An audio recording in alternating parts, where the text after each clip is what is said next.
ಅವಶೇಷದಡಿ ಸಿಲುಕಿರುವವರ ರಕ್ಷಣಾ ಕಾರ್ಯಾಚರಣೆ ಆಗ್ತಾ ಇದೆ. ದೃಶ್ಯಗಳನ್ನ ನೋಡ್ತಾ ಇದ್ವಿ. ಅವಶೇಷದಡಿ ಸಿಲುಕಿದ ವ್ಯಕ್ತಿಯ ರಕ್ಷಣೆಯನ್ನ ಮಾಡಲಾಗಿದೆ.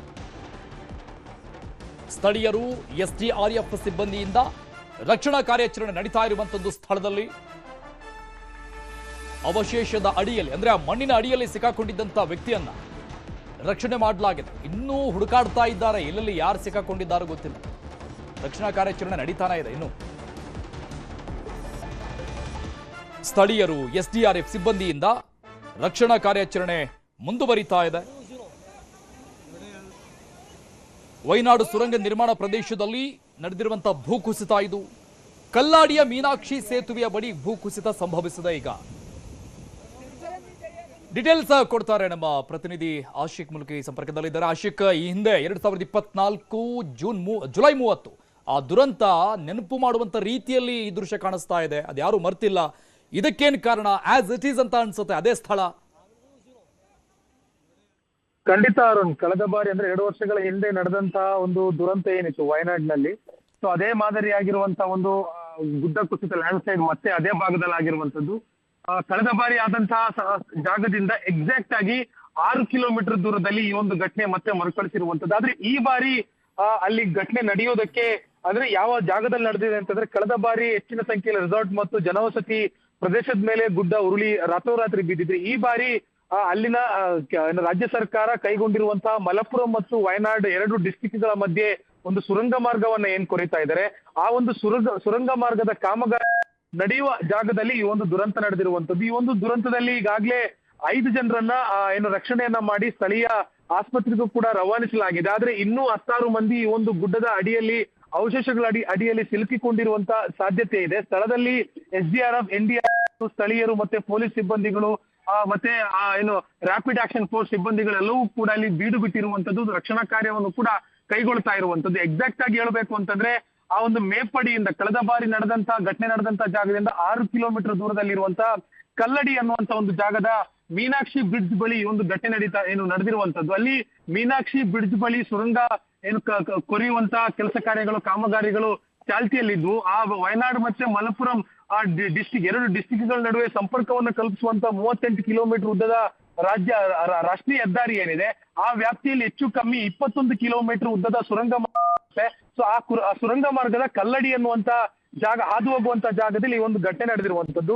ಇದು ಕಳೆದ ಬಾರಿ ನಡೆದಷ್ಟೇ ಭೀಕರವಾಗಿರುತ್ತೆ ಅನ್ನುವಂಥದ್ರ ಬಗ್ಗೆ ಇನ್ನೂ ಕೂಡ ಮಾಹಿತಿ ಇಲ್ಲ. ಕಳೆದ ಬಾರಿ ಆ ಚೂರಲ್ಮಲ ಸುತ್ತಮುತ್ತ ವ್ಯಾಪ್ತಿಯಲ್ಲಿ ಏಕಾಏಕಿಯಾಗಿ ರಾತ್ರಿಯಲ್ಲಿ ಜನವಸತಿ ಪ್ರದೇಶದಲ್ಲಿ ಬಂದು ಗುಡ್ಡ ಆ ಕಲ್ಲುಗಳೆಲ್ಲವೂ ಕೂಡ ಬಂದು ಅಪ್ಪಳಿಸಿತ್ತು. ಆದ್ರೆ ಇಲ್ಲಿ ಹೆಚ್ಚಿನ ಸಂಖ್ಯೆಯಲ್ಲಿ ಜನವಸತಿ ಪ್ರದೇಶ ಅಲ್ಲ ಇದು ಒಂದು ಗುಡ್ಡಗಾಡಿನ ಪ್ರದೇಶ. ಇಲ್ಲಿ ಈ ಒಂದು ಗುಡ್ಡವನ್ನ ಕೊರೆದು ಸುರಂಗ ಮಾರ್ಗ ಮಾಡುವಂತ ಒಂದು ಕಾಮಗಾರಿ ಅಲ್ಲಿನ ರಾಜ್ಯ ಸರ್ಕಾರ, ಕೇರಳದ ರಾಜ್ಯ ಸರ್ಕಾರ ಮಾಡ್ತಾ ಇತ್ತು. ಆದ್ರೆ ಇಲ್ಲಿ ಹೆಚ್ಚಿನ ಸಂಖ್ಯೆಯಲ್ಲಿ ಕೂಲಿ ಕಾರ್ಮಿಕರು ಮತ್ತೆ ಈ ಒಂದು ಸುರಂಗ ಮಾರ್ಗದ ಕಾಮಗಾರಿಗಳಲ್ಲಿ ಯಾರ್ಯಾರು ಭಾಗಿಯಾಗಿದ್ರು ಅಂತ ಅವರ ವಾಹನಗಳು ಮತ್ತೆ ಅವರು ಇದರ ಅಡಿಯಲ್ಲಿ ಸಿಲುಕಿಕೊಂಡಿರುವಂತ ಸಾಧ್ಯತೆಗಳನ್ನ ಸ್ಥಳೀಯರು ಮತ್ತು ರಾಷ್ಟ್ರೀಯ ಸುದ್ದಿ ಸಂಸ್ಥೆಗಳು ವರದಿಯನ್ನ ಮಾಡ್ತಾ ಇರುವಂತದ್ದು. ಅರುಣ್, ಓಕೆ ಆಶಿಕ್, ಹಿಂದೆ 2 ದಿನದಲ್ಲಿ 572 ಮಿಲಿಮೀಟರ್ ದಾಖಲೆ ಮಳೆ ಆಗಿತ್ತು.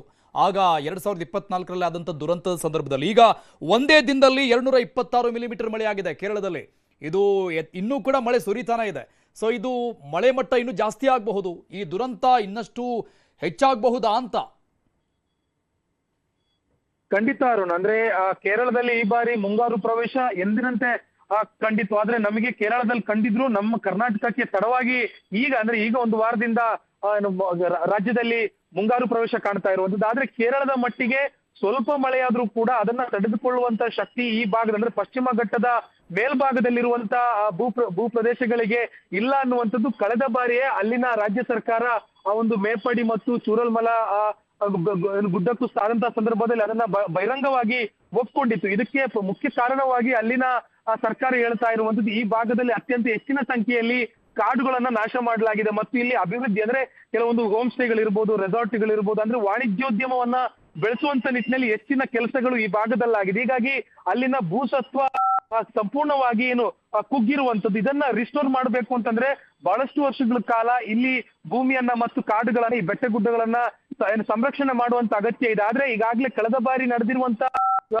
ಮತ್ತು ಈ ಬಾರಿ ನಡೆದಿರುವಂತ ಘಟನೆ ಎರಡೂ ಕೂಡ ಜುಲೈ ತಿಂಗಳಲ್ಲಿ ಅತ್ಯಂತ ಹೆಚ್ಚಿನ ಪ್ರಮಾಣದಲ್ಲಿ ಮಳೆ ಬೀಳುವಂತಹ ಸಂದರ್ಭದಲ್ಲೇ ಆಗಿರುವಂತ ಕಾರಣಕ್ಕಾಗಿ ಇದೊಂದು ಮಳೆಗಾಲದಲ್ಲಿ ಸೂಕ್ಷ್ಮ ಪ್ರದೇಶವಾಗಿ ವಯನಾಡ್ನ ಬಹುತೇಕ ಭಾಗಗಳು ಏನು ಮಾರ್ಪಾಡಾಗ್ತಾ ಇರುವಂತದ್ದು. ಅಂದ್ರೆ ಕಳೆದ ಒಂದು 10 ರಿಂದ 15 ವರ್ಷಗಳ ಅಥವಾ 20 ವರ್ಷಗಳ ಕೆಳಗಡೆ ನಾವು ವಯನಾಡನ್ನ ನೋಡ್ತಾ ಹೋದ್ರೆ ಅತ್ಯಂತ ಗಟ್ಟಿಮುಟ್ಟಾಗಿರುವಂತ ಭೂಪ್ರದೇಶ ಆಗಿತ್ತು.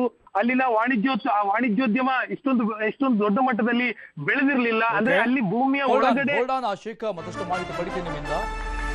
ಭೂ ಕುಸಿತದ ಬೆನ್ನಲ್ಲೇ ಸಿಎಂ ತುರ್ತು ಮೀಟಿಂಗ್ ಅನ್ನ ನಡೆಸಿದ್ದಾರೆ. ಎಮರ್ಜೆನ್ಸಿ ಮೀಟಿಂಗ್ ಆಗಿದೆ. ವಯನಾಡಿಗೆ ಭೇಟಿ ನೀಡಲು ಸಚಿವರಿಗೆ ಸೂಚನೆಯನ್ನ ಕೊಡಲಾಗಿದೆ. ಕೃಷಿ ಸಚಿವರು, ಕಂದಾಯ ಸಚಿವರಿಗೆ ಸೂಚನೆ ಕೊಡಲಾಗಿದೆ. ಸಿಎಂ ಸೂಚನೆ ಬೆನ್ನಲ್ಲೇ ಸಚಿವರು ಅಲರ್ಟ್ ಆಗಿದ್ದಾರೆ.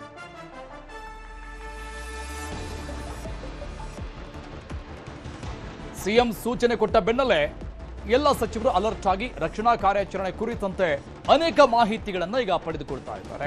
ಕ್ಷಣದ ಮಾಹಿತಿಯನ್ನ ಸಚಿವರುಗಳು ಪಡೆದುಕೊಳ್ತಾ ಇರುವಂತದ್ದು. ಅತಿ ದೊಡ್ಡ ದುರಂತ ನಡೆದಿರುವಂತದ್ದು ಮತ್ತೆ ಅಲ್ಲಿ. ಹೀಗಾಗಿ ಅಲ್ಲಿನ ಸರ್ಕಾರ ಬಹಳಷ್ಟು ಕಟ್ಟುನಿಟ್ಟಿನ ಕ್ರಮಗಳಿಗೆ ಇಮಿಡಿಯೇಟ್ ಆಗಿ ರಿಯಾಕ್ಟ್ ಆಗ್ತಾ ಇದೆ. ತುರ್ತು ಕಾರ್ಯಾಚರಣೆ, ರಕ್ಷಣಾ ಕಾರ್ಯಾಚರಣೆ ಒಂದ್ ಕಡೆ ನಡೀತಾ ಇದೆ.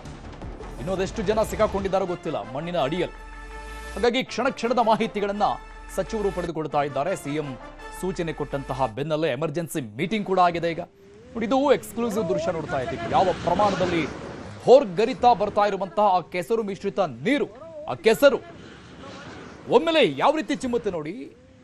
ಸುಮಾರು ಜನ, ಒಂದು 20-25 ಜನ ಅಲ್ಲಿ ಓಡ್ ಬರ್ತಾ ಇದ್ದಾರೆ. ಅಲ್ಲೆಲ್ಲ ಕೆಲಸ ಮಾಡ್ತಾ ಇದ್ದಂತಹ ಕಾರ್ಮಿಕರು ಅಂತವರು, ಆಮೇಲೆ ಅಕ್ಕಪಕ್ಕದ ಜಮೀನುಗಳಲ್ಲಿ ಕೆಲಸ ಮಾಡ್ತಾ ಇದ್ದಂಥವರು ಅಂತ ಹೇಳಲಾಗ್ತಾ ಇದೆ. ಅಲ್ಲೊಂದು ಸುರಂಗ ಮಾರ್ಗ ಕಾಮಗಾರಿ ನಡೀತಾ ಇತ್ತು. ಆ ಕಾಮಗಾರಿಯಲ್ಲಿ ಕೆಲಸ ನಿರ್ವಹಿಸ್ತಾ ಇದ್ದಂಥ ಅನೇಕರಿದ್ದಾರೆ. ಅದರಲ್ಲಿ ಈ ಜಮೀನುಗಳಲ್ಲಿ ಕಾರ್ಮಿಕರು ಇರುವಂತಹ ಕೂಡ ಅದರಲ್ಲಿ ಅಡಿಯಲ್ಲಿ ಸಿಕ್ಕಂಕೊಂಡಿದ್ದಾರೆ ಅನ್ನುವಂಥ ಮಾಹಿತಿ ಸದ್ಯಕ್ಕೆ ಸಿಗ್ತಾ ಇದೆ. ಆ ದೃಶ್ಯದಲ್ಲಿ ನೋಡ್ತಾ ಇದ್ವಿ, ಈ ರೀತಿಯಾಗಿ ಸದ್ಯಕ್ಕೆ ಕಾಣ ಸಿಗ್ತಾ ಇದೆ. ಆಗ್ಲೇ ಏನು ಕೆಸರು ಮಿಶ್ರಿತ ನೀರು ಚಿಮ್ಮಿಕೊಂಡು ಬಂತು. ಸೊ ಅದು ಈಗ ಈ ರೀತಿಯಾಗಿದೆ. ಸುರಂಗ ಮಾರ್ಗದ ಕಾಮಗಾರಿ ನಡೀತಾ ಇರುವಂತಹ ಜಾಗದಲ್ಲಿ ನಡೆದಿರುವಂತ ಮತ್ತೊಂದು ದುರಂತ ಇದೆ. ಈ ರೀತಿಯಾಗಿದೆ. ಈ ಮಣ್ಣಿನಡಿಯಲ್ಲಿ ಅದೆಷ್ಟು ಜನ ಸಿಕ್ಕಾಕೊಂಡಿದ್ದಾರೆ ಗೊತ್ತಿಲ್ಲ. ಒಬ್ರು ಇಬ್ಬರನ್ನ ರಕ್ಷಣಾ ಕಾರ್ಯಾಚರಣೆಯನ್ನ ಮಾಡ್ತಾ ಇರುವಂತ ದೃಶ್ಯ ನಾವು ತೋರಿಸಿದ್ವಿ. ಅನೇಕರು ಇನ್ನೂ ಕೂಡ ಈ ಮಣ್ಣಿನ ಅಡಿಯಲ್ಲಿ ಸಿಕ್ಕಾಕೊಂಡಿದ್ದಾರೆ ಎನ್ನುವಂತ ಮಾಹಿತಿಗಳು ಸಿಗ್ತಾ ಇದೆ. ಆ ಬಗ್ಗೆ ತುರ್ತು ಮೀಟಿಂಗ್ ಆಗಿದೆ ಅಲ್ಲಿನ ಸರ್ಕಾರದಿಂದ. ಸಚಿವರುಗಳಿಗೆ ಸೂಚನೆ ಹೋಗಿದೆ ಈಗ ತಾನೆ. ಏನೇನು ರಕ್ಷಣಾ ಕಾರ್ಯಾಚರಣೆಗಳಿಗೆ ವ್ಯವಸ್ಥೆಗಳು ಬೇಕು ಅದೆಲ್ಲವನ್ನು ಕೂಡ ಇಮಿಡಿಯೇಟ್ ಆಗಿ ಮಾಡಿಕೊಳ್ಳಬೇಕು ಅನ್ನುವಂತಹ ಸೂಚನೆಯನ್ನ ಅಲ್ಲಿ ಕೊಡಲಾಗಿದೆ ಮೀಟಿಂಗ್ನಲ್ಲಿ. ಸೊ ಹಾಗಾಗಿ ಸಚಿವರುಗಳು ಕೂಡ ಎಲ್ಲ ಮಾಹಿತಿಗಳನ್ನು ಪಡೆದುಕೊಳ್ತಾರೆ. ನೋಡಿ, ಇದು ದೃಶ್ಯ ಭಯಂಕರವಾಗಿ ಕಾಣಿಸ್ತಾ ಇದೆ. ಡೀಟೇಲ್ಸ್ ಕೊಡ್ತಾರೆ ನಮ್ಮ ಪ್ರತಿನಿಧಿ ಮತ್ತೆ ಆಶಿಕ್ ಮೂಲಕ ಕನೆಕ್ಟ್ ಆಗಿದ್ದಾರೆ. ಆಶಿಕ್, ಒಂದೊಂದು ದೃಶ್ಯವೂ ಕೂಡ ಭಯಾನಕ ಆಗಿರುವಂಥದ್ದು. ಈ ಹಿಂದೆ 24ರಲ್ಲಿ ನಡೆದಿದ್ದು ನಸುಕಿನ ಜಾವ 2024ರಲ್ಲಿ ನಡೆದಿದ್ದು. ಬಟ್ ಇದು ಹಾಡ ಹಗಲಲ್ಲಿ ನಡೆದಿದ್ದು. ನೋಡ್ತಾ ಇದ್ರೆ ಎದೆ ಜಲ್ ಅನಿಸುತ್ತೆ.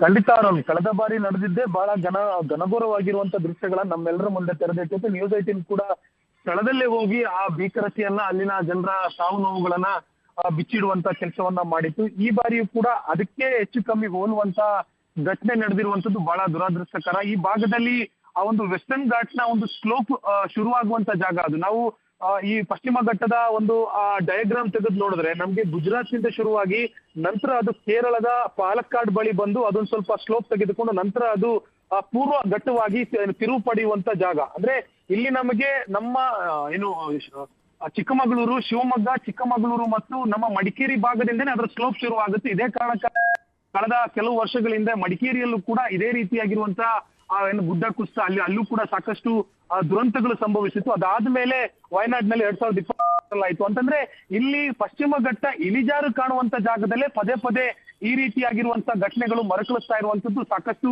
ಆತಂಕ ಮತ್ತು ಒಂದು ರೀತಿಯ ಭೀತಿಯ ವಾತಾವರಣಕ್ಕೆ ದಾರಿ ಮಾಡಿಕೊಡ್ತಾ ಇರುವಂತದ್ದು. ಈಗ ಘಟನೆ ನಡೆದಿರುವಂತ ಜಾಗ ಏನಿದೆ ಕಲ್ಲಂತದ್ದು, ಅದು ಕೂಡ ಈ ಕಳೆದ ಬಾರಿ ಮೇಪಡಿಗೆ ಹೊಂದ್ಕೊಂಡಿರುವಂತ ಜಾಗ. ಹೆಚ್ಚು ಕಮ್ಮಿ 6 ಕಿಲೋಮೀಟರ್ ದೂರದಲ್ಲಿರುವಂತ ಜಾಗ.